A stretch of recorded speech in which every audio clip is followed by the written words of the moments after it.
అందరికీ నమస్తే. Welcome back to Shri Sai tutorial. Target డిఎస్సిలో భాగంగా డైలీ మనం ముఖ్యమైనటువంటి అంశాలను అయితే డిస్కస్ చేసుకుంటూ ఉన్నాం. అందులో భాగంగా ఈరోజు సెషన్లోకి వెళ్ళే ముందు వీడియోని చూస్తున్న ప్రతి ఒక్కరు కూడా తప్పకుండా లైక్ చేయండి, మీ యొక్క ఫ్రెండ్స్కి షేర్ చేయండి. కొత్తగా చూస్తున్న వాళ్ళు ఎవరైనా ఉంటే సబ్స్క్రైబ్ చేసుకొని పక్కనటువంటి ఆల్ నోటిఫికేషన్ బెల్ ఐకాన్ని క్లిక్ చేస్తే నేను చేసే ప్రతి వీడియో కూడా మీకు నోటిఫికేషన్ రూపంలోకి వచ్చేస్తుంది. ఇక లేట్ చేయకుండా మన యొక్క ప్రశ్నలోకి వెళ్తే, వివాహ కనీస వయసుని సంవత్సరాల ఆధారంగా జతపరచండి. 8th క్లాస్ సోషల్కి సంబంధించి 216 అనేటువంటి పేజ్ నెంబర్ నుంచి అయితే ఈ ప్రశ్న తీసుకోవడం జరిగింది.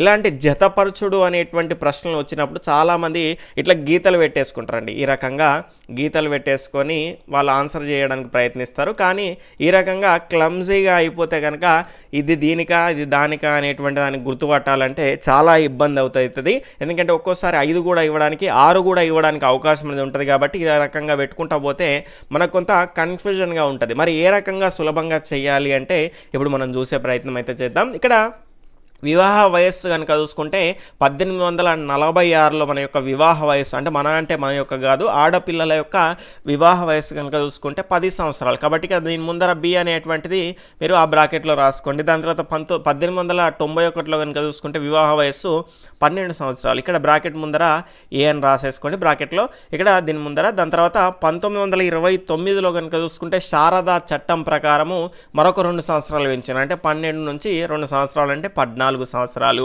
ఇక్కడ డి అనేది పెట్టేసుకోండి. దాని తర్వాత మిగిలింది ఏంటి, సి. ఈ రకంగా మీరు బిఏడిసి అనేటువంటిది సులభంగా గుర్తుపట్టడానికి అవకాశం అనేది ఉంటుంది.